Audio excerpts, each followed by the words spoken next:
Tuesday, NFL legend Brett Favre stunned fans with his Parkinson's announcement.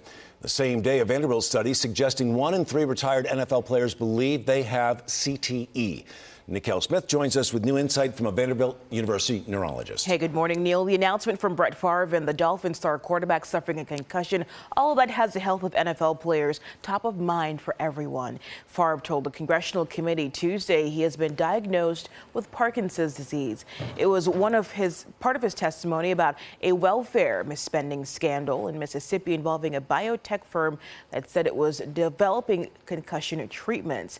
Vanderbilt and Harvard surveyed retired professional football players both in Canada and obviously the NFL. Researchers found that 1/3 of individuals in these leagues believe they have CTE.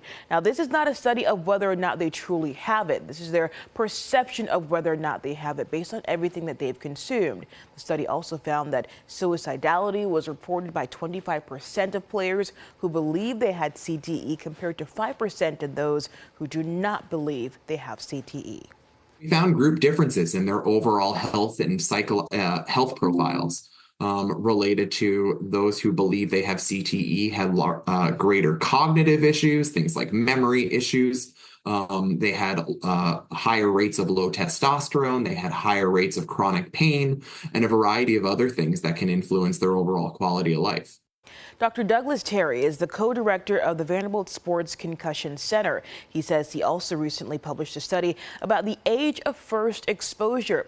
You'll remember about 8 to 10 years ago, a series of studies said individuals who start playing football younger than the age of 12 might be at an increased risk for later life cognitive health issues. This led to several states passing laws to limit or ban tackle football before the age of 12. What we did with this large data set of about 4,000 former NFL players is we did the same thing based on when they said they started playing football.